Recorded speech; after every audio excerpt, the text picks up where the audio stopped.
피곤하신가? 엄청 피곤한데 저도. 하와이에서 어제 왔어요. 근데 바로 아침 강이야. 좋을 것 같아요 지금. 네, 오늘 들어오세요. 네.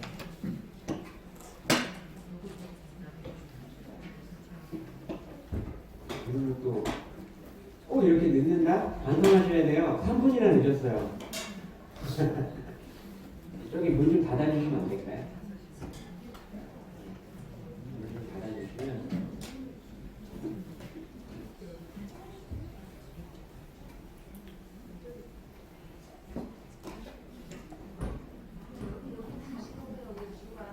계속 들어오시니까 이거 참 타이밍을 못 잡겠네.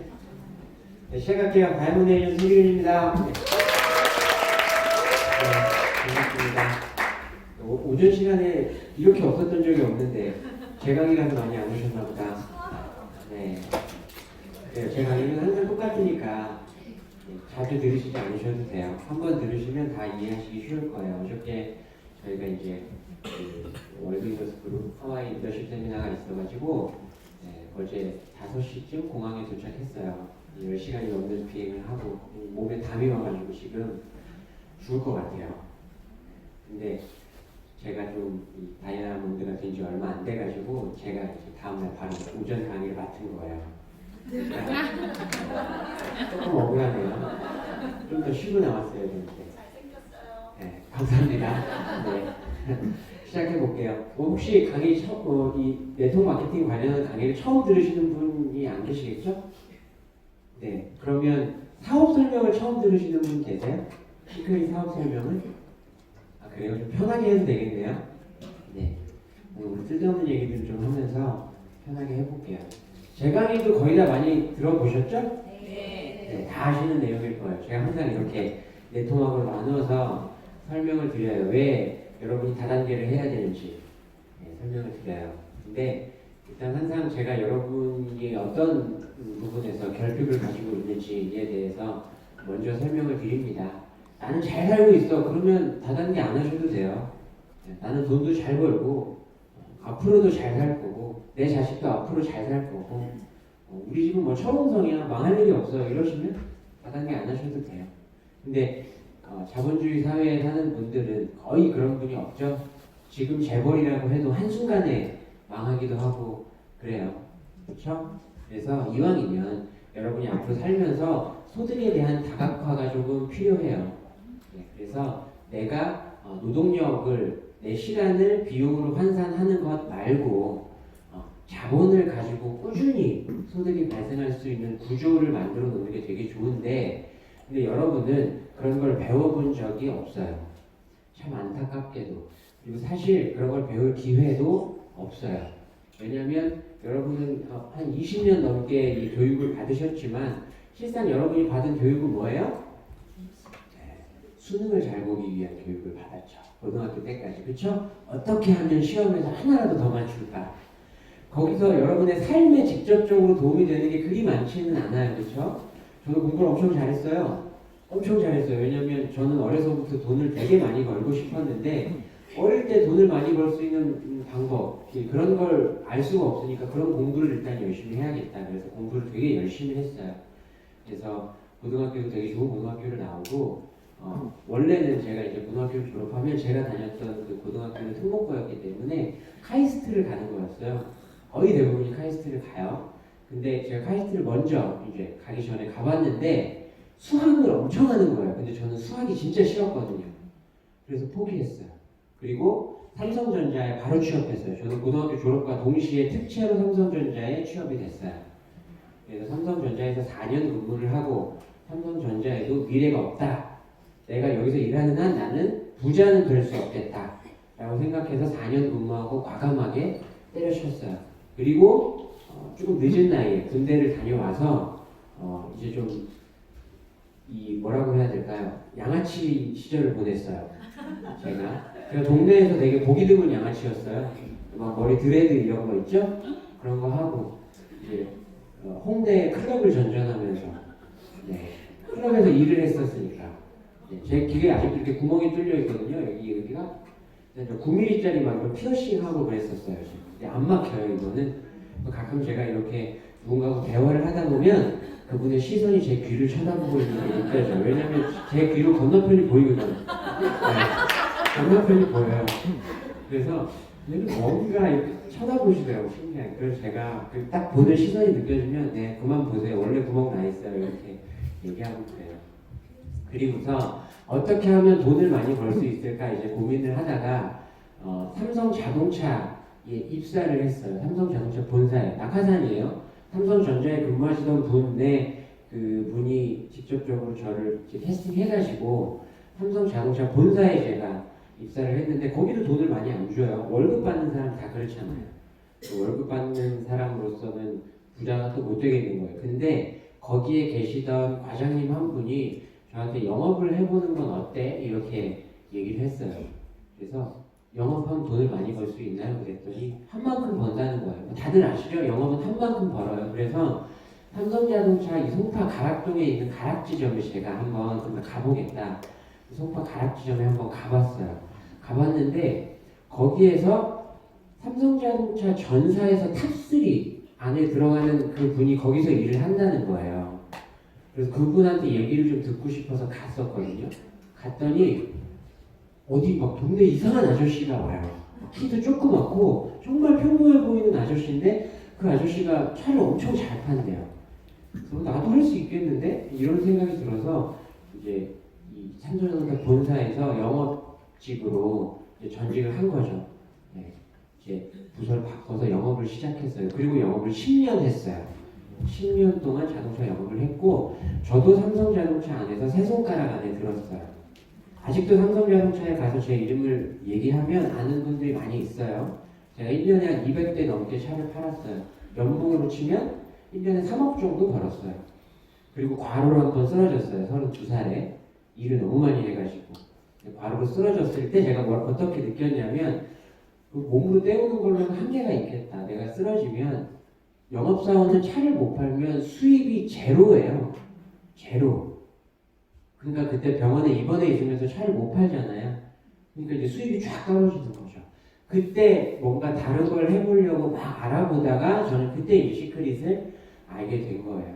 한 1, 2년 정도 사이. 그래서 그때 이제 이거 되게 괜찮은 거겠구나. 내가 알고 있던 다단계하고는 좀 다르구나. 이래서 이제 시작을 하고 부업으로 하다가 소득이 어느 정도 이제 뒷받침이 되면서 이제 다 그만두고 시크릿만 하고 있는 거예요.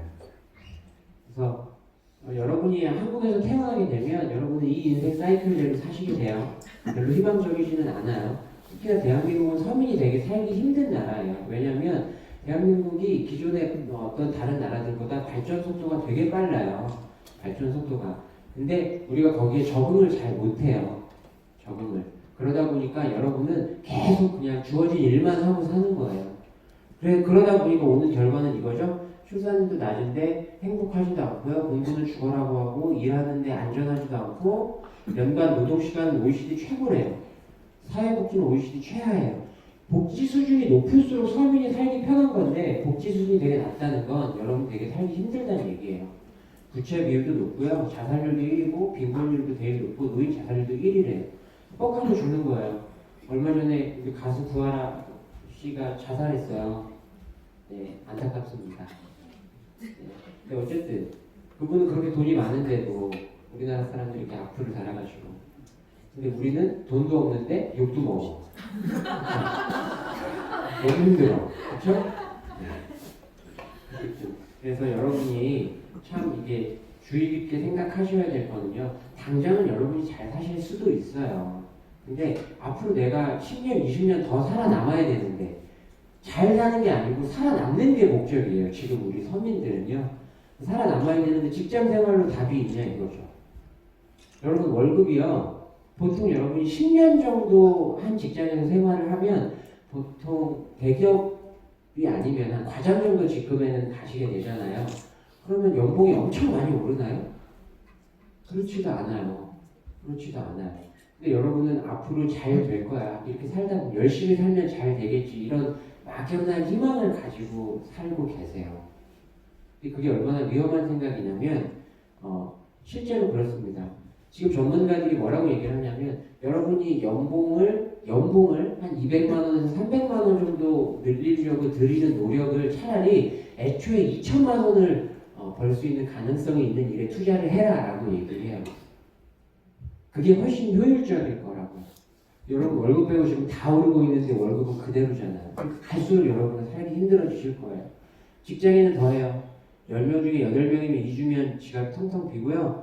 지금 20대, 30대 직장인 54%는 부모님한테 금전 지원을 받아야 된대요. 생활 수준은 이만큼 올라갔는데 여러분의 소득 수준은 같이 못 따라가는 거죠. 실제로 저희 아버지 세대는 그렇게 좋은 것들이 별로 없었어요. 그냥 열심히 일하고 그냥 적당히 살면 됐거든요. 근데 이제 살면서 우리는 소득 수준이, 아니 생활 수준이 이만큼 올라가니까 휴대폰도 써야 되죠. 가끔 외식도 해야 돼요. 자동차도 집에 한 대씩은 있어야 돼요. 남들 하는 영화도 봐야 돼. 문화생활 다 해야 돼. 이미 그런 걸 다 경험했는데 예전처럼 판잣집에서 가난하게 꾸역꾸역 돈 모으면서 살라고 하면 사실 수 있어요? 못 살아요. 실제로 대표적인 예를 하나 들어볼까요? 여러분 수도권 또는 그래도 경기권 지역에 집을 하나씩은 다 갖고 싶으시죠? 그쵸? 빚내서 전세라도 들어가시잖아요. 그쵸? 여러분 사실 여러분의 지금 주머니 사정을 빗대어 봤을 때 여러분이 전세로 경기권에 집을 얻는다는 게 사실 말이 되나요? 사실 말이 안 돼요. 근데 나는 이 정도는 살아야 돼 라고 우리가 생각하는 거예요. 제가 좀 더 날카롭게 얘기해 볼까요? 좀 더? 여러분 연봉이 3천만 원 정도 되는 분들은 차를 끌면 안 돼요. 제가 차를 팔았지만 연봉 3천만 원 정도 되시는 분들이 자동차를 끌기 시작하면 저축이라는 걸 할 수가 없어요. 근데 연봉 3천만 원 되면 다 차 사고 싶어 한다는 거예요. 그렇죠? 심지어 연봉 우리가 그랜저 정도 되는 정도 급의 차를 타고 싶으면 연봉이 6천만 원이 넘으셔야 그게 정상이에요. 내 연봉의 절반 정도 되는 가격의 차를 타는 게 정상인데 여러분 내 자존심에 아반떼 이런 거 못 하잖아요. 그렇죠? 그러니까 대부분 다 중형부터 시작한다는 거예요. 돈을 모을 수가 없어요. 생활 수준은 이만큼 올라갔는데 내 소득 수준을 제대로 가늠하지 못하고 있는 거예요. 그러니까 여러분은 어떠냐면 뭐 이런 걸 좀 넘어갈게요. 자영업이고 뭐고 어쩌고 다 힘든 건 기정사실이고요. 여러분이 돈을 모으려면 이제 더 버시는 방법밖에는 없어요. 여러분 모아서 잘 살 수는 없다고요. 왜냐면 제가 되게 독설가예요. 그래서 아주 날카롭게 얘기를 해요. 진짜 여러분 잘 살고 싶으면 지금 월급 300만 원 정도 받으시는 분들은요. 전세로도 이렇게 하시면 안 돼요. 수도권에서 거의 살 수가 없어요. 원래대로. 근데 여러분 어떻게 여기서 살고 있냐면 다 빚인 거예요. 전부 다 빌려서 사는데 익숙해져 계신 거예요. 자동차 할부로 사고요. 전세자금 대출받아서 집 얻고요. 신용카드로 할부 다 쓰고요. 또 여러분 죽을 때까지 빚생활 해야 된다고요. 이걸 정확히 아셔야 돼요. 근데 내 월급만으로 여러분이 잘 살 수 있다고요? 천만에요. 근데 아직도 우리 부모님은 여러분한테 열심히 일해서 모으면 잘 살 수 있다고 얘기하죠. 완전히 틀린 얘기예요. 제가 항상 설명드리죠. 우리 아버지 세대는 모아서 잘 살 수 있었어요. 대한민국은 40년에서 50년 만에 엄청나게 발전한 나라예요. 우리 아버지가 열심히 산업발전의 시기를 겪었던 70년대에는요. 은행 이율이 복리율 33.3%였어요. 33.3%요. 33.3% 복리율이면 매월 50만 원씩 저금을 20년 동안 하면 44억이에요. 우리 아버지 시대는 어때요? 그러니까 모으면 잘 살 수 있었다고요. 80년대 때 은행 이율이 20%였고요. IMF 직전까지도 10.2%였어요. 그때는 모으면 집을 살 수 있었어요. IMF를 겪고 나서 지금 실질금리가 1%도 채 안 되죠? 여러분 모아서 잘 살 수 있나요? 못 살아요. 근데 아직도 우리 부모님이 우리한테 아끼면 잘 살 수 있다고 얘기를 하는 건 그것 밖에 경험을 못 해보셔서 그래요. 그래서 지금 우리는 부모보다 못 사는 최초의 세대죠. 그러니까 지금 월급 받는 우리 아이들은 또는 제 세대는 부모님하고 얘기가 안 되는 거예요. 나는 사업을 하고 싶어요. 왜요? 월급 받아서 아껴서 잘 살 수가 없으니까. 근데 우리 부모님은 아직도 뭐라 그러냐면 위험하다고 사업하는 거예요. 다른 거 아무것도 하지 말고 그냥 열심히 공부해서 대학 가고 대학 가서 좋은 직장 구해서 살다 보면 잘 살 수 있다고. 천만에요. 여러분 죽어도 집도 못 사요. 죽을 때까지 빚생활 하셔야 되는 거예요. 그러니까 그 프레임에서 이제는 벗어나셔야 되는 거예요. 그래서 우리 아이들한테도 열심히 공부해서 대학 가면 잘 살 수 있다는 얘기는 하시면 안 돼요. 그럼 부모님으로서 거짓말을 하는 거죠. 기본은 하겠죠. 어디 길거리 나앉진 않겠죠. 하지만 대학 나와도 이제는 잘 살 수 있다고 보장할 수 없어요. 왜요? 지금 현재 대한민국은 대학 졸업 예정자의 40%가 무직이 확정되어 있는 상태예요. 대학 60%만 직장을 구할 수 있어요. 40%는 무직이 확정되어 있어요. 전체 대학 졸업 예정자에.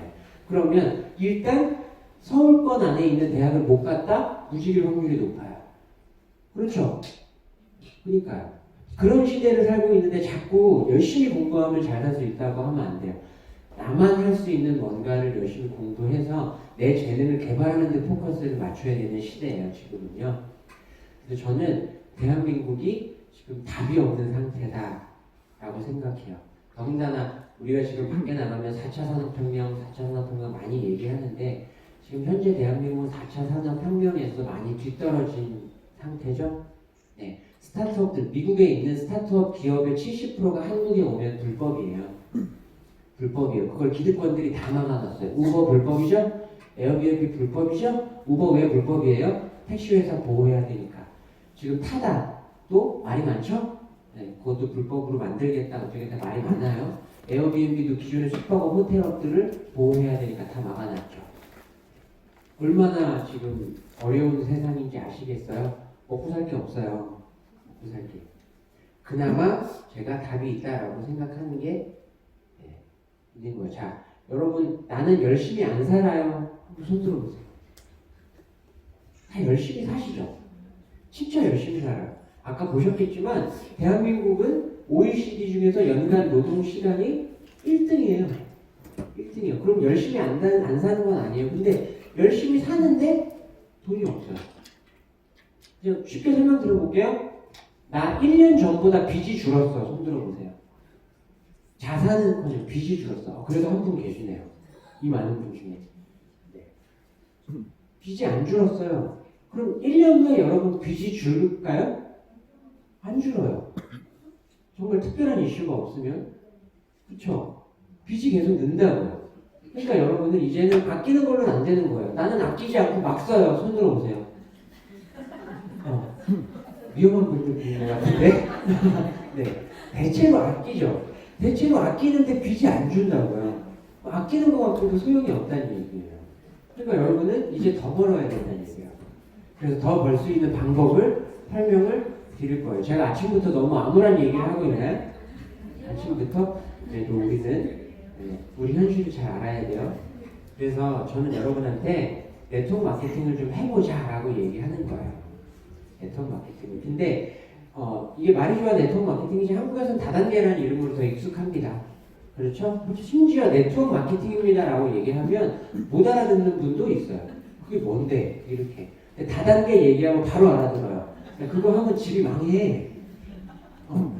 너 그런 거 하지 마. 이런 얘기해요. 자, 여러분 다단계가 나빠요? 다단계가 나쁘진 않아요. 근데 왜 사람들의 인식 속에는 나쁘다라고 인식이 되어 있을까요? 피해 사례가 많이 있었으니까. 그쵸? 이게 되게 좀 잘못된 발상인 것 같아요. 저는 차를 팔았었으니까. 제가 자동차를 팔았는데 그 차를 운전하던 사람이 사고가 나면 자동차가 잘못한 거예요? 운전자가 잘못한 거죠? 그쵸? 다단계는 죄가 없어요. 자동차도 죄가 없죠. 사업가가 문제인 거죠. 근데 그런 것들을 피해가 발생했어요. 저는 93년도에 어머니가 A사를 일을 하셨어요. 그리고 저희 어머니가 집을 날렸어요. 제가 다단계를 좋아했을까요? 네. 제가 항상 말씀드려요. 다단계는 제 가난의 원흉이에요. 근데 제가 지금 다단계를 하고 있잖아요. 그게 왜 그러냐면 시대가 이제 좀 바뀐 거예요. 시대가. 저희 어머니가 이 네트워크 마케팅, 즉 다단계를 하던 그때 90년대 초반에는요. 그걸로 돈을 벌기가 진짜 힘들었어요.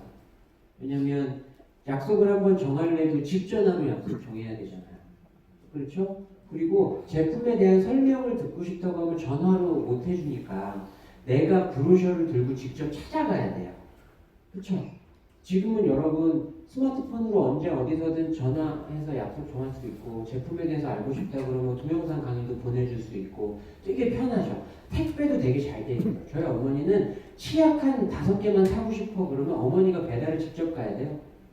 그러니까 1,000원 벌려고 10,000원을 쓰는 그런 상황이 벌어지는 거예요. 그 시대 때 그러니까 당연히 네트워크 마케팅이 안 좋은 일이겠죠. 돈을 벌기가 굉장히 힘든 일이었겠죠. 근데 지금은 세상이 많이 바뀌어서 지금은 할만한 거죠. 제 친구에 대한 얘기를 항상 해드리는데 제 친구가 지금 캄보디아에 있어요. 캄보디아에서 망고 농장을 해요. 망고 농장을 여의도 정도 크기로 돈을 많이 벌었어요. 근데 실버예요. 지금 직급자 실버예요. 근데 거기는 이제 배송이 안 되니까 이 오토십을 계속 유지하고 있거든요. 제 1대예요. 오토십을 계속 유지하고 있는데 한국에서 한국에 있는 집으로 오토십이 계속 배송이 되잖아요. 그럼 이제 이게 모이니까 제가 이걸 내가 EMS로 보내줄까라고 얘기를 하면 보내면 안 된대요. 택배가 오다가 사라진대요. 네. 그리고 심지어 사라져서 포기하고 있는데 6개월 만에 어디서 나타나는 경우도 있대요. 전기도 다 베트남에서 수입하는 나라잖아요. 도로 포장도 잘 안 돼 있고 그러니까 그런 나라에 이 네트워크 마케팅이 건너가서 거기서 시크릿을 한다라고 하면 어떻겠어요? 아주 나쁜 일이 되는 거예요. 아주 나쁜 일이. 하면 안 되는 일이 되는 거라고요. 그러니까 네트워크 마케팅은 참 좋은 일이지만 사회적인 인프라가 갖춰져 있지 않은 상태에서 시작하면 안 좋은 일인 거라고요. 지금은 대한민국은 그 인프라가 충분히 갖춰져 있기 때문에 저희 어머니 때하고 많이 다르잖아요, 지금은. 그래서 저도 이제 되게 괜찮은 일이겠구나라고 해서 그 뼈아픈 기억을 딛고 다단계를 하고 있는 거예요. 집에 세제가 엄청 쌓였었어요. 저희 집에. 그때는 몰랐죠. 제가 어리니까. DC들하고. 좋잖아요. 그게 한 4, 50박스 막 이렇게 늘 쌓여 있어요. 입에 뿌리는 이거 있죠? 구강 그거 뭐예요? 그거. 이게 막 이렇게 쌓여. 어릴 때니까 좋지 뭐. 막 맨날 한 번 뿌리고 막 버리고 친구들한테 나눠주고 막 그랬었단 말이에요.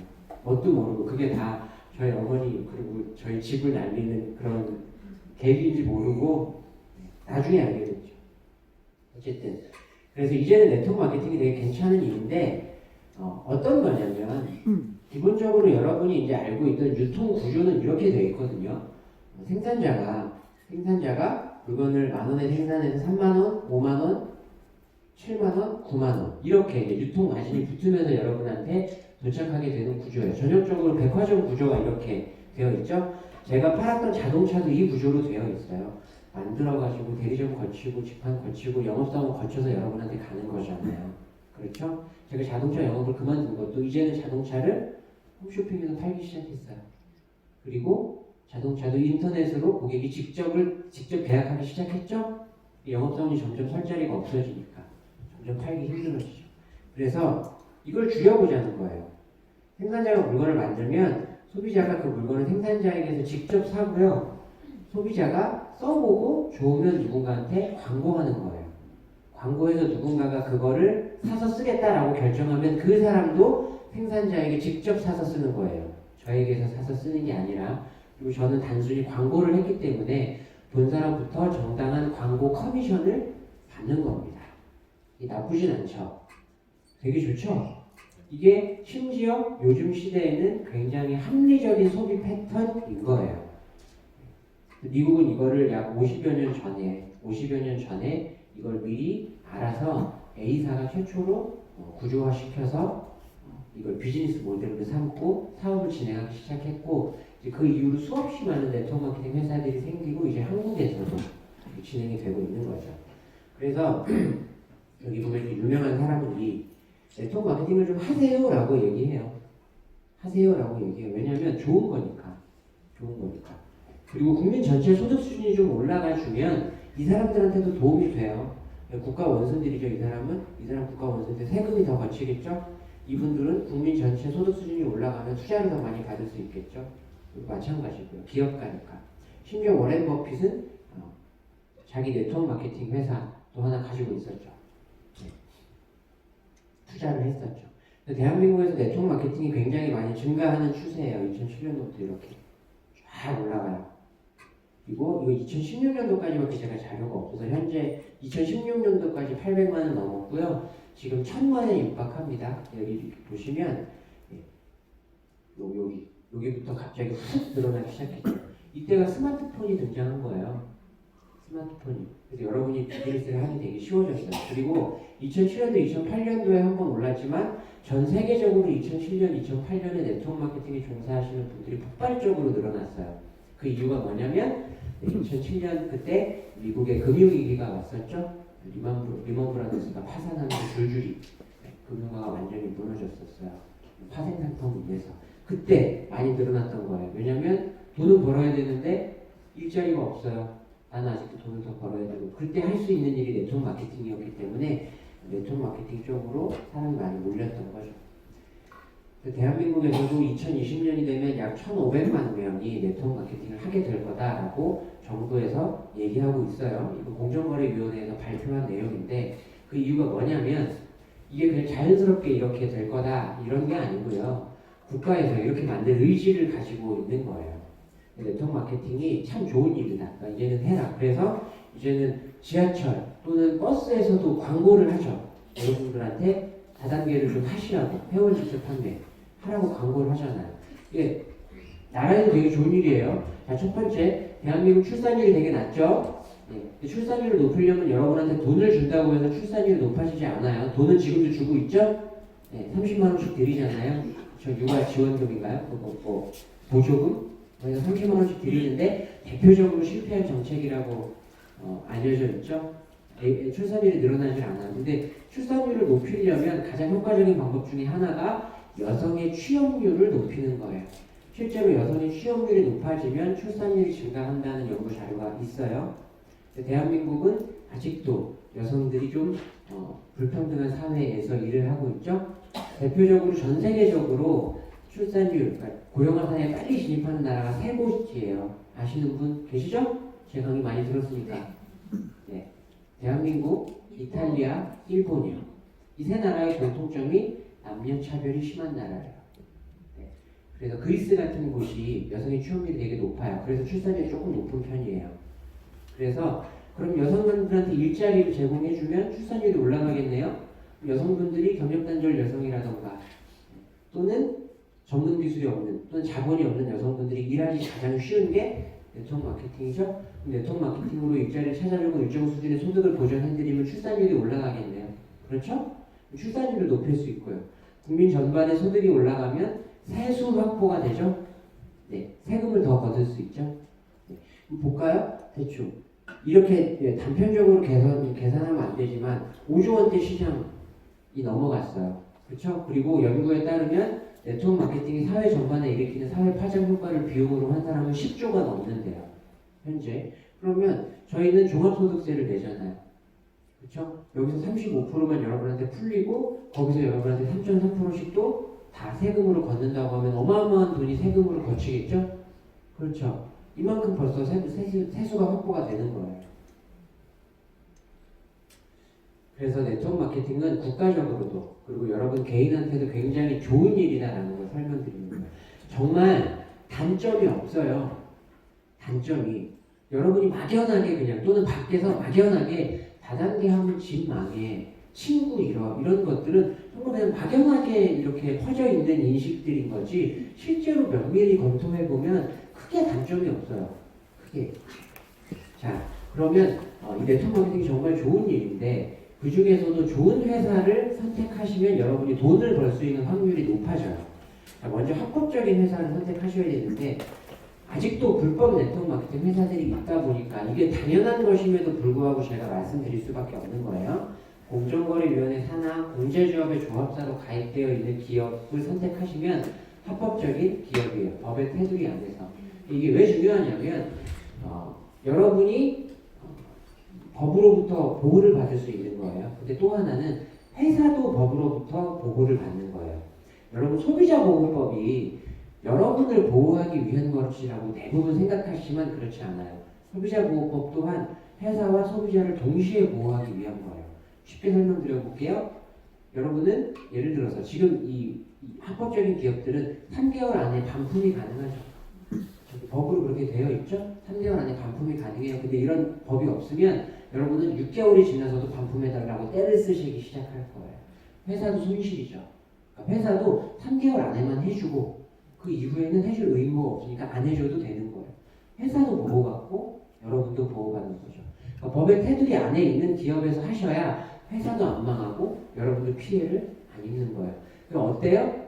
아무 회사나 받아주지도 않아요. 왜냐면 법으로 보호해줘야 되기 때문에 위험한 회사는 아예 받아주질 않아요. 공제조합에서. 그러니까 여기에 들어가 있는 기업이면 망하지 않을 거다라고 어느 정도 예측하셔도 무방하다는 거죠. 그리고 검증된 생필품 취급기업 위해야 됩니다. 생필품이라는 건 당연한 거예요. 제가 예로 이렇게 설명을 드리지만 지금도 신생 네트워크 마케팅 회사들이 많이 생겨요. 건강식품을 베이스로 하는 회사들도 있고요. 냄비부터 뭐 별게 다 있어요. 제 심지어 요즘에는 사슴 태반으로 한다는 무슨 이상한 회사도 들었어요. 정신 나간 것 같아요. 저는 가끔 그런 걸 보면. 왜 그런지 말씀드려 볼게요.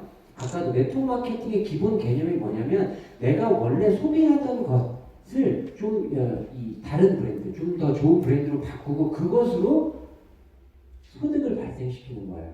근데 생필품이 아닌 걸로 시작을 하게 되면 어떠냐면 처음 시작할 때부터 내가 원래 안 쓰던 걸 써야 돼요. 그렇죠? 내가 원래 안 쓰던 걸 써야 돼요. 이미 주머니에서 돈이 추가로 나가는 거죠. 그렇죠? 그리고 경기에 따라서 생필품이 아니면 안 쓰게 된다고요. 지속적인 구매가 안 이루어진다고요. 이해하시겠어요? 네. 생필품은 무의식 소비 쪽에 가까운 거예요. 그러다 보니까 내가 이게 필요하냐 안 필요하냐를 따지질 않아요. 없어지면 당연히 사는 거예요. 여러분 치약 샀는데 치약을 사는데 내가 이번 달에 경기가 좀 어려우니까 치약을 나중에 사야겠다. 샴푸를 좀 아꼈다 나중에 사야겠다. 이렇게 생각하시나요? 그렇지 않죠. 시크릿도 건강식품이 있기는 하지만 여러분 같은 시크릿 제품을 쓰시면서도 만약에 여러분 경기가 너무 어려워지면 시크릿 건강식품부터 안 먹을 거잖아요. 근데 시크릿 샴푸, 비누, 스킨 이건 쓰실 거죠? 그쵸? 이건 거예요. 그 생필품이 아닌 걸로 시작하면 경기에 되게 민감하게 반응하기 때문에 안정적이지 않아요. 회사의 매출도 안정적이지 않다는 얘기예요. 당연히 생필품으로 해야죠. 화장품도 생필품이죠? 그나마 남자분들은 좀 덜하지만 여성분들은 화장 안 하면 밖에 안 나가잖아요. 그렇죠? 내 얼굴 보고도 화나잖아요. 매너도 생필품인 거죠.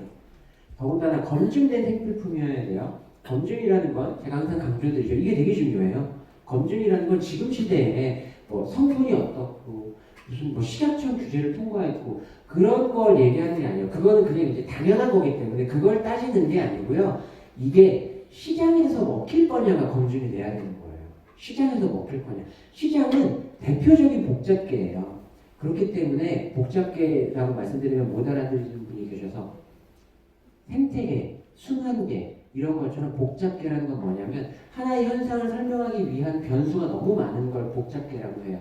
그래서 시장 상황은 대표적으로 복잡계고 예측이 거의 불가능해요. 그래서 경제학은 아직도 항상 제자리 걸음이에요. 정확한 예측이 불가능하다. 그래서 검증이라는 건 뭐냐면 이게 시장에서 먹힐 거냐가 검증이 돼야 되는 거예요. 실제로 아직도 너무 좋은 제품인데도 안 팔려서 이상하게 안 팔려서 없어지는 제품들이 꽤 많이 있거든요. 이 검증은 아까 말씀드렸죠. 여러분이 직접 하려고 그러면 너무 힘들어요. 당장 여러분이 써서 좋은 게 문제가 아니에요. 저는 비즈니스 하는 사람이잖아요. 저는 시크릿 화장품을 썼는데 제 얼굴이 난리가 나도 저는 시크릿 비즈니스를 할 거예요. 왜냐면 저는 사업하는 사람들 입장에서 이 제품이 저한테 좋냐 안 좋냐는 중요하지 않아요.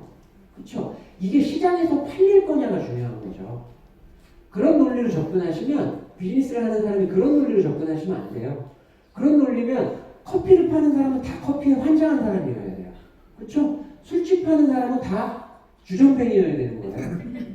그렇죠? 내가 술을 좋아하냐 커피를 좋아하냐 이게 중요한 게 아니라 커피 수요가 얼마나 되냐 주류의 수요가 얼마나 되냐 마찬가지인 거예요. 이것도 검증이 끝났죠? 전 세계 40개국에서 1조 원 매출을 일으키는 거예요. 먹힌다는 얘기잖아요.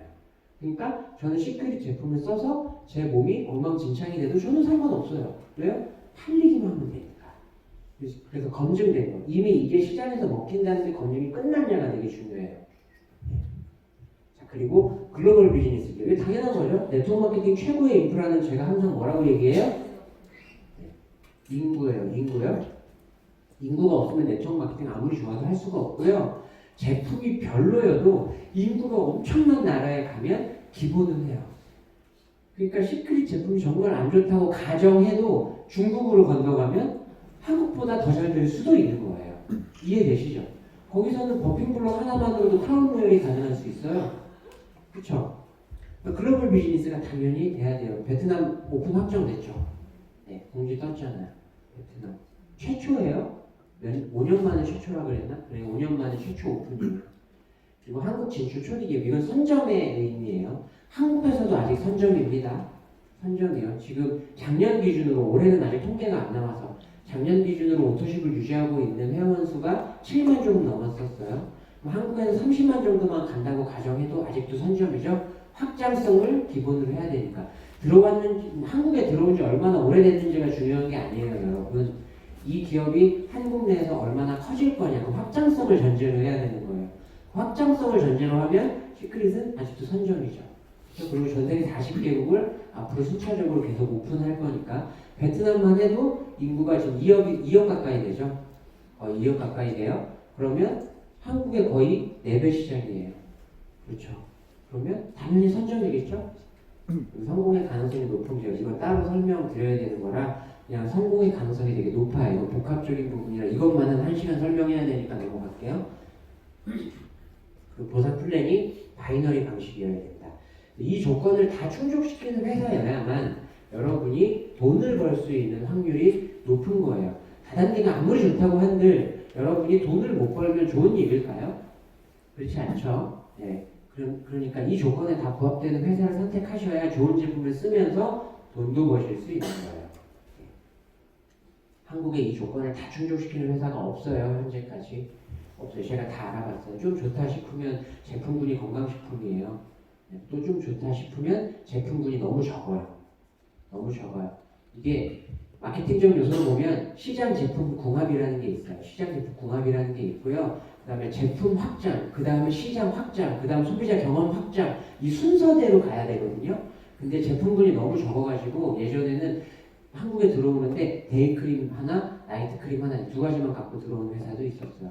그래서 비즈니스 시작하려면 데이크림 40개, 나이트크림 40개를 사야 돼요. 가능하겠어요? 가능하지 않죠. 그렇다고 제품이 또 너무 많은 상태에서 들어오면 어때요? 들어오자마자 한 400여 가지 되는 거예요. 쇼핑몰처럼. 그러면 어떠냐면 주력 제품군이 제대로 정착하지 못하기 때문에 기존 제품이 없는 거예요. 그럼 마케팅 쪽은 훨씬 불리해요. 그래서 제가 너무 어려운 얘기를 했네요. 어쨌든 그렇습니다. 순서도 되게 중요해요. 여러분이 알고 하셨든 모르고 하셨든 굉장히 괜찮은 회사를 선택하신 거예요. 자, 시크릿 다이렉트 코리아는 합법적인 회사입니다. 합법적인 회사. 그리고 국내에서도 그렇고요. 기업의 모체인 시크릿 스파, 기업의 모체는 미국의 BBB라는 사이트에서 신용등급 A+를 획득하고 있는 회사예요. 여기서 A+를 획득하면 망하지 않을 거다라고 생각하시면 돼요. 이거는 신용평가 기관이 아니고요. 소비자 보호 기업 평가 기관이에요. 엄청 까다로운 조건들이 있어요. 일반적인 기업 신용평가 기관보다요. 네. 조금 시크릿은 대한민국 내에서 네트워크 마케팅 역사상 기존에 없었던 좀 돌연변이 같은 존재예요. 보시면 원래 네트워크 마케팅 회사가 아니었고요. 미국 애리조나주 피닉스의 시크릿 인터내셔널이라고 처음 매장 판매, 오프라인 판매를 목적으로 하는 회사로 설립이 된 거예요. 특허도 받았고요. 이 리커버 마스크 있죠? 리커버 마스크. 이거는 미국의 한 지역에서 가장 많이 팔린 마스크 제품으로 기네스북에 올라가 있죠? 그런 정도로 효과가 뛰어나요. 이게 특허를 획득한 거예요. 그리고 글로벌 화장품 그룹 엘사 아시죠? 회사랑 파트너십을 체결해서 엘사에서 직접 생산을 합니다. ODM 방식으로요. 이스라엘 제조 공장에서. 의심하는 분들이 있어서 예전에 저희가 초창기에 이거 워낙 많이 의심할 때 로레알 이스라엘 죄송합니다. 얘기해버렸네. 엘사 이스라엘 사회 법인에 직접 영문으로 이메일을 보내가지고 인증까지 받은 자료가 있어요. 예. 거기서 직접 개인이 받은 거예요. 그걸. 그래서 의심할 수 없죠. 실제로 거기서 생산해서 보시면 메이드 인 이스라엘이라고 메이드 인 이스라엘 써 있어요. 그래서 그런 회사가 직접 판매 방식으로 비즈니스를 확장한 거예요. 전환이 아니에요. 확장이 아직도 매장 판매가 이루어지고 있습니다. 미국 다음에 멕시코 다음에 전 세계 세 번째로 한국을 오픈하고요. 그다음 캐나다, 호주, 일본 그리고 독일은 오픈했다가 지금 잠시 다이렉트 회원을 안 받고 있죠. 안 받고 있는 상태예요. 너무 빨리 오픈했다는 판단이 있어서 매장 판매를 아직 주력으로 하고 있고 곧 다시 오픈하겠죠. 그리고 베트남이 오픈 확정이죠. 이제 확정됐어요. 서류 다 떴어요. 네, 엄청 힘들었어요. 3년 걸렸어요. 3년 베트남. 옛날부터 오픈할 거다 이런 얘기 많이 들으시고 다른 회사들도 다 해먹었어요. 전부. 그래서 최초로 시크릿이 오픈을 했습니다. 다른 회사들 지금 오픈 확정된 회사들도 몇 개 있어요. 그럼 어떠냐면 자 볼게요. 지금 베트남은 어느 정도냐면요. 네트워크 마케팅을 하고 싶어도 못하는 사람들이 있는 거예요. 오픈을 안 하니까. 심지어 어떤 네트워크 마케팅 회사든 괜찮은 회사 들어오기만 하면 따지지도 않고 가입하겠다는 사람들이 상당수 있어요. 현지 네트워커들, 로컬 네트워커들이 있어요. 그래서 지금 기다리고 있는 사람들이 꽤 있거든요. 그러니까 들어가면 대박 날 거예요. 심지어 어느 정도예요? 꼭대기잖아요. 꼭대기. 베트남 꼭대기. 여러분 그걸 다 깔고 가실 수 있어요. 지금 여기 계신 분들 중에도 베트남 인맥 있으신 분들 꽤 있을 거예요. 나는 없어. 한 다리만 건너보세요. 다 있어요. 다 있어요. 여러분 한국에서 정의자 스폰서님 위의 자리를 베트남에서 여러분이 할 수 있는 거예요. 해볼만 하죠? 시크릿 유태인이 만들었습니다. 유태인 똑똑한 건 다들 아시죠? 네. 근데 유태인이 만든 게 도대체 무슨 의미야 이렇게 얘기하시는데 유태인이 하는 기업은 거의 안 망해요. 거의 안 망해요. 유태인하고 같이 다들 일하고 싶어요. 특히 비즈니스적인 측면에서는.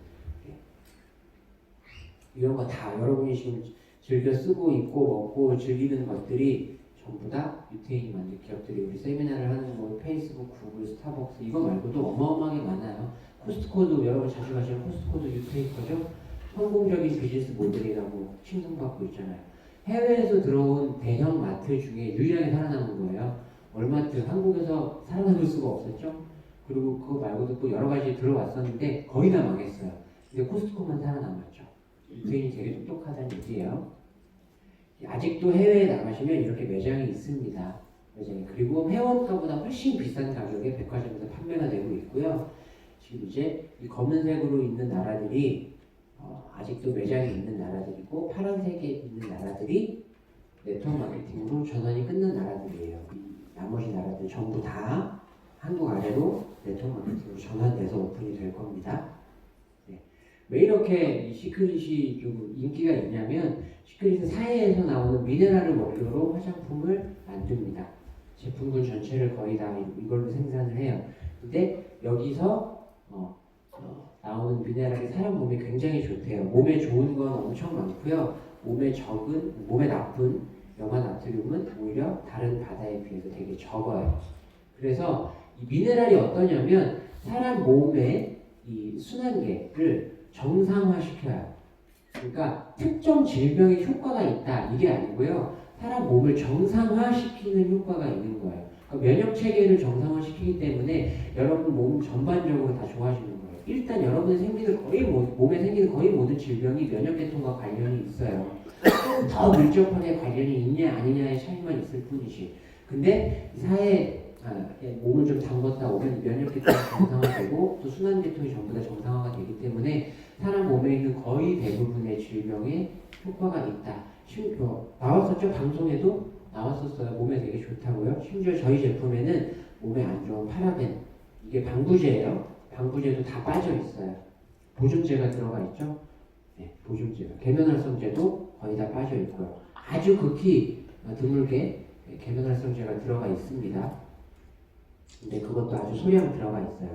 이제 예전에는 이게 이제 좋은지 몰랐기 때문에, 나쁜지 몰랐기 때문에 엄청 많이 썼었죠. 근데 대한민국도 산업화가 빨리 진행이 되면서 예전에는 그러지 않았는데 이제 30대 분들도 암에 많이 걸리기 시작하는 거예요. 여성분들 유방암, 자궁암, 남자분들 뇌관련질환 엄청 많이 걸리는데 그걸 역학조사를 해보니까 이것 때문이라고 발표가 났었어요. 그래서 이거를 이제 안 좋은 걸 알기 때문에 제품에서 다 빼는 추세예요. 근데 이게 이슈가 되긴 2005년부터 시크릿은 무파라벤 제품을 생산했어요. 기업 이념을 알 수 있죠. 네. 이것도 빠져있고 또 뭐 온갖 미네랄의 허브 추출물, 아미노산 뭐 이런 것도 다 많이 들어가 있고요. 알레르기 테스트까지 거친 저자극성 제품입니다. 네. 프리미엄 팩이 좀 더 바뀌었죠. 2주 동안 우리 또 프로모션 진행하기 때문에 구성이 좀 바뀌었는데 여러분이 그러면 오케이 네트워크 마케팅이 좋은 것도 알겠고 한 번쯤은 해볼 만한 것도 알겠고 어차피 쓰던 걸 바꾸는 거니까 한번 해봐야지. 그러면 여러분은 225만 원을 들여서 제품을 사요. 그러면서 비즈니스가 시작되는데 여러분 대체로 이 225만 원 얘기하면 다 비싸다고 하죠. 네. 비싸요? 네. 비싸요. 아니라고 거짓말하지 마세요. 안 비싸지 않아요. 비싼 거예요. 네. 왜냐하면 대체로 이 정도를 한 번에 쓰시지 않거든요. 그렇죠? 당연히 비싼 거예요. 그리고 심지어 요즘에는 싸고 좋은 것들도 많이 있어요. 차이점을 좀 설명해 주셔야 돼요. 이게 비쌈에도 불구하고, 그러니까 요즘의 마케팅 방식은 어떠냐면요. 예전에나 싸고 좋아요 이렇게 얘기했죠. 요새는 가격 가지고 그러니까 프라이싱 전략을 잘 쓰지 않아요. 이게 당신에게 얼마나 가치가 있느냐 이걸로 마케팅을 하죠. 그리고 심지어 그래서 명품 시장이 일반적인 이런 저가 제품보다 훨씬 빠르게 성장하고 지금도 꾸준히 잘 팔리고 있는 거예요.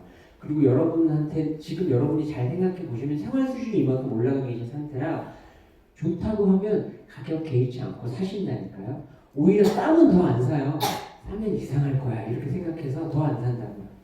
자, 여성분들은 월평균 화장품, 우리 대한민국 여자들의 월평균 화장품 사용량이 월 11만 원인 건 알고 계세요? 월 11만 원이에요. 이거 안 쓰셔도 여러분은 어차피 월 11만 원씩 화장품을 쓰고 계신다고요. 그게 대한민국 평균이에요. 근데 내가 얼마나 쓰는지를 몰라요, 여러분은. 왜냐면 한 번에 사고 쭉 쓰다가 안 쓰는 건 버리기도 하고 그러니까 내가 얼마나 쓰는지를 모르죠. 실제로 평균이 11만 원이에요. 화장품만.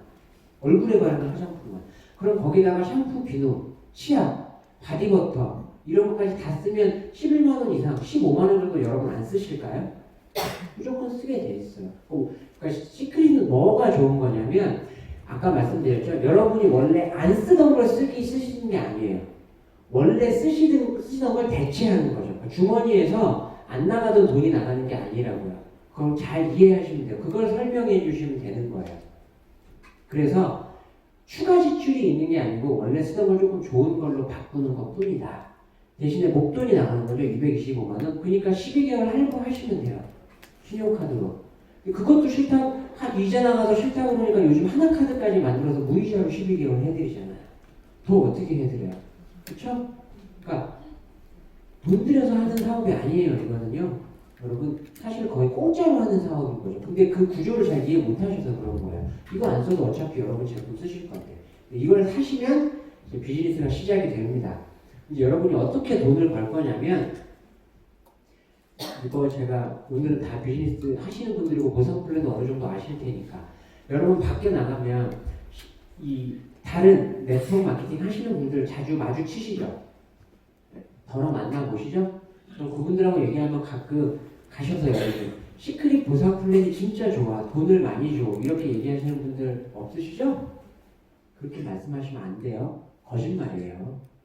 그렇게 말씀하시면 안 돼요. 그리고 심지어 다른 회사, 저도 다른 회사 네트워크 분들을 만나는데 그 회사 분들이 저한테 우리 회사는 보상 플랜이 진짜 좋아 1대1 매칭도 먹어줘 그래서 돈을 많이 줘 니네한테. 저 웃기지 말라고 그래요. 바보예요 그 사람은. 네트워크 마케팅 또는 이런 경제 관념 또는 이런 걸 아예 모르는 사람이에요. 대한민국은 법적으로 얼마를 주게 돼 있어요? 35%만 주게 돼 있죠. 근데 많이 주는 회사라는 게 존재할 수 있어요? 없어요. 절대 없다고요. 보상 플랜은 어떻게 만드냐면 35% 안에서 주게 만들어져 있어요. 다만 어떻게 하면 조금 더 주니까 눈에 보이는 부분, 우리가 현혹되기 쉽게 넌 브론즈만 하면 돈을 조금 더 줘. 그런 회사 보상 플랜 같은 경우는 직급이 올라가면 더 받기 힘들게 되어 있거나 나뉘어져 있다고. 그러니까 보상 플랜이 누구네보다 돈을 더 많이 주게 돼 있어라고 얘기하는 사람은 바보예요. 사기꾼일 확률이 높아요. 그런 회사는 대한민국에 존재할 수 없어요. 돈을 더 많이 주는 보상 플랜이라는 게 있을 수가 없다고요. 그러니까 그런 말씀하시면 안 되고요. 제가 시크릿 보상 플랜이 되게 좋다고 얘기를 하는 이유는 뭐냐면 이건 거예요. 얼마나 분배에 신경을 썼는가, 얼마나 안전한가. 이것 때문에 제가 시크릿이라는 회사의 보상 플랜이 너무 좋은 거다라고 얘기하는 거예요. 사재기를 유발하게끔 만들어져 있는 보상 플랜이 아직도 있어요. 사람은 손실회피 편향이라는 걸 가지고 있고 손실에 대한 고통을 이득에 대한 것보다 2.5배 더 크게 느껴요. 100만 원을 주는 기쁨보다 100만 원을 뺏어갈 때 2.5배 더 고통을 크게 느끼게 돼 있다고요. 그러니까 내가 심리적으로 좀 손해를 보는 것 같은 느낌이 든다라고 하면 시키지 않아도 알아서 사재기를 하는 플랜들이 있다고요. 그렇게 만들어져 있으면 보상 플랜 자체는 문제가 없어도 여러분이 스스로 사재기를 하게 될 수도 있어요. 그게 인간 본성이거든요. 그런 것들을 다 고려했을 때 되게 그런 것들 자극하지 않게 만들어져 있어요. 시크릿은요. 그래서 사재기가 안 생기는 거예요. 그리고 분배에 신경을 되게 많이 쓴 거예요. 분배에 신경을. 시크릿 보상 플랜은 승급 보너스에 포커스가 되게 많이 맞춰져 있죠. 승급 보너스예요. 잘 모르세요? 잘 모르세요? 뭐 바이너리는 다 아실 테니까 넘어가 볼게요. 뭐 오늘 처음 들으시는 분은 없다고 하니까 이런 부분들은 다 넘어가고 네. 여기서만 한번 설명드려볼게요. 이것도 넘어가고. 자, 승급 기준이 있는데 여러분은 승급 보너스를 받으시게 되어 있잖아요. 근데 승급하실 때 기준으로 보면 팀 커미션 그리고 매칭 보너스 이런 것들의 비율은 되게 낮아요. 근데 승급 보너스가 굉장히 크게 되어 있어요. 승급 보너스가 이게 있기 때문에 여러분들은 내 위에 있는 사람을 역전 가능한 거예요. 소득으로 봤을 때요. 실제로. 그리고 더 빨리 성장이 가능한 거고요. 더 빨리 성장이 가능한 거고요. 그리고 이거기 때문에 어떤 면에서 이제 그 팀 커미션에서는 사라지는 볼륨도 없고 이것 때문에 분배에 신경을 굉장히 많이 썼다고 하는 거예요. 분배에 신경을. 심지어 현재 다이아몬드인 제 주급보다도 제 하선에서 플래티넘, 루비 지금 막 승급하시는 분들이 제 주급을 뛰어넘는 경우가 덜어 생기거든요. 그리고 매칭 보너스라는 게 있기 때문에 저보다 레그가 더 탄탄한 플래티넘 루비가 저보다 돈을 많이 벌 수도 있어요. 그래서 어떤 걸 더 강조하고 싶냐면 여러분은 여기서 언제 했느냐와 관계없이 여러분의 열심히만 하면 내 위에 있는 사람보다 훨씬 더 돈을 빠르게 많이 벌 수 있는 거예요. 빠르게. 그러니까 여러분의 성장력을 계속 자극하기도 하는 거죠. 그리고 4주 합산 제도로 승급은 만들어져 있어요. 4주 합산 제도로. 이게 유태인이 되게 머리를 잘 쓰는 거예요. 여러분 52주 합산해드리면 여러분이 승급하기 훨씬 쉬울 것 같아요? 절대 그렇지 않아요. 실제로 연구 결과가 마감 시간이 짧고 따뜻한 목표일수록 훨씬 더 높은 성과를 낸다라고 나와 있어요. 그래서 실제로 동일한 사람이 갔을 때 52주보다 4주 합산을 적당한 정도 수준으로 딱딱 끊어주는 게 여러분이 승급하는데 훨씬 더 열심히 일하게 만들어요.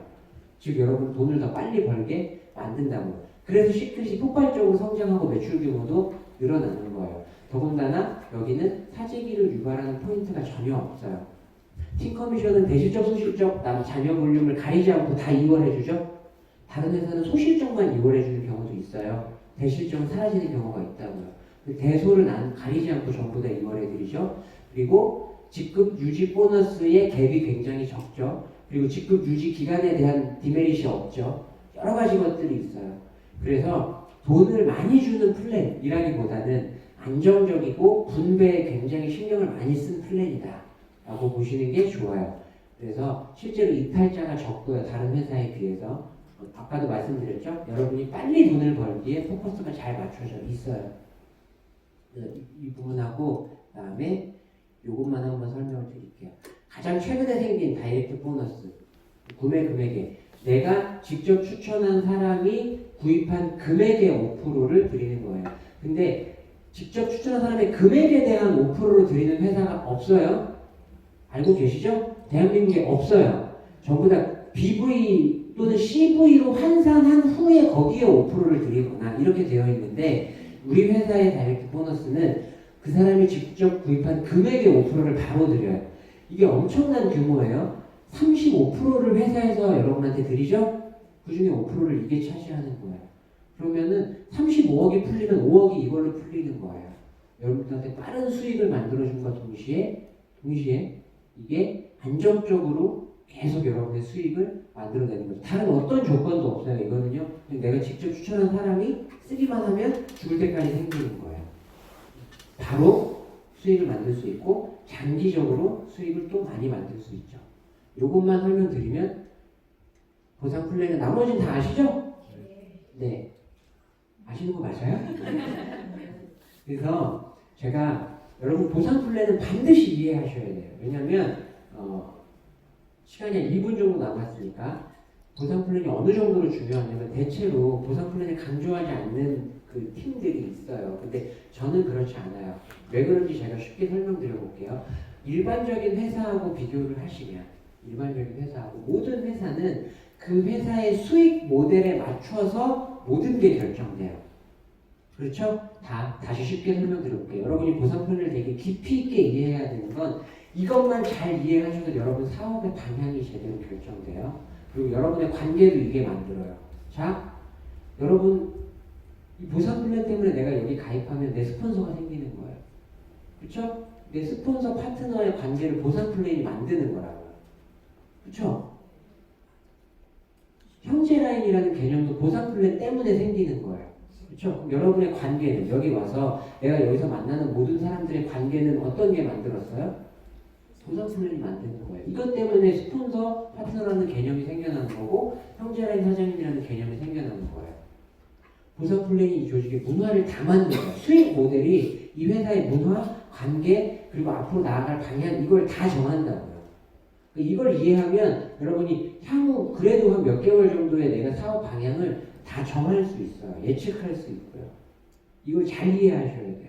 내 레벨을 잘 살펴봤을 때 내가 지금은 팀 커미션에 주력할 건지 승급에 주력할 건지 매칭 보너스에 주력할 건지 다이렉트 보너스를 만들어내는데 주력할 건지 이런 계획들을 세우실 수 있어요. 다이렉트 보너스 5%가 생기고 나서부터는 제 개인의 사업 전략도 조금 바뀌어요. 제 개인의 사업 전략이 이제 어떻게 바뀌어요? 많이 쓰게 하는 거예요. 내가 직접 추천한 사람들이 제품을 많이 쓰게 하는 걸로 점진적으로 바뀌게 되는 거예요. 이거 하나 때문에도 내 사업 방향 자체가 바뀔 수도 있어요. 그렇죠? 그러니까 이거 보상 플랜을 아주 심도 있게 잘 이해하셔야 돼요. 자, 마지막으로 다 정리할게요. 여러분, 대한민국은 진짜 살기 힘들어요. 그리고 나도, 내 부모님도, 내 자식도 앞으로 삶이 나아질 거라는 보장이 없어요. 그러면 돈이 벌리는 곳을 여기저기 많이 만들어 두셔야 돼요. 일단 여러분 지금 직장생활 하나 가지고는 지금도 앞으로도 답이 없을 거잖아요. 그러니까 근데 대체로 다른 소득원을 만들려면 우리가 그동안 알던 것들은 투자 수익이 거의 대부분일 거예요. 아직도 부동산 쫓아다니잖아요. 주식하면 또 망한다는 얘기 있죠? 저 그런 얘기 하지 마세요. 주식해도 망하지 않아요. 저는 주식도 투자도 해요. 근데 제 룰이 있어요. 제 수익의 10%만 가지고 해요. 제 수익의 10%만 가지고 하는데 제가 망할 리가 있겠어요? 그렇지 않죠? 근데 리스크 관리를 못하는 분들이 몰빵하는 거예요. 그리고 망하고 나면 주변에 안 좋은 얘기 하고 다녀요. 뭐라고? 주식하면 망한다고. 바보인 거예요. 10%를 꾸준히 투자도 해봐야 알 수 있어요. 관심이 생겨요. 그래야. 그러니까 돈을 더 버셔야 돼요. 더 버셔야 돼요. 근데 투자는 여러분 시드머니가 좀 있어야 되는데 시드머니가 없으니까 또 대체로 경험을 못한단 말이에요. 그러면 다른 소득원을 만드는 데 가장 좋은 게 네트워크 마케팅이라는 거예요. 원래 쓰던 거. 내 주머니에서 돈이 추가로 나가지 않는 한도 내에서 비즈니스를 해볼 수 있으니까. 심지어 말만 할 수 있으면 돼요.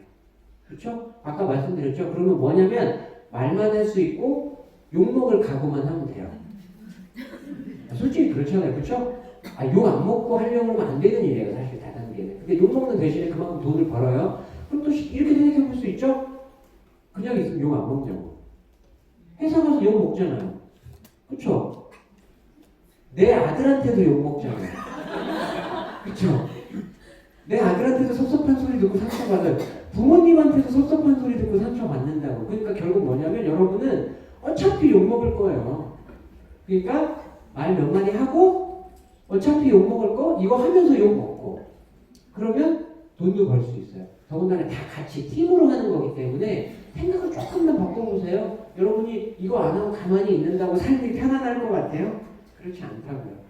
해보시고 좋은 제품 쓰셔서 건강해지시고 그리고 꾸준히 하시면 보통 한 1년 반, 2년 정도 하시면 다이아몬드가 되실 수 있어요. 거의 다 그렇게 다이아몬드가 되셨으니까.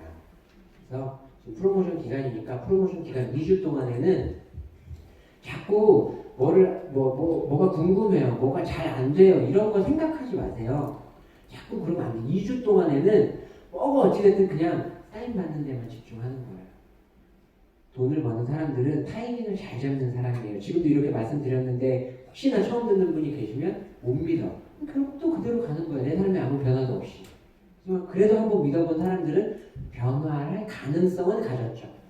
마찬가지로 2주 동안 자꾸 죽는 소리 하고 뭐가 힘들다고 이런 얘기 하지 마세요. 나중에 하시고 2주 동안은 그냥 일단 사인 받는 거예요. 그렇게 하시면 잘 돼요. 그렇게 몇 번만 이렇게 타이밍을 잘 맞추시면 다이아몬드가 다 되실 수 있어요. 열심히 하시길 바라고 또 나가셔서 계속 여기 본사에 있다고 뭐 되는 거 아니니까 많이 들으셨으면 스폰서 한번 보고 빨리 가서 사인 받으세요. 네, 마치겠습니다. 감사합니다.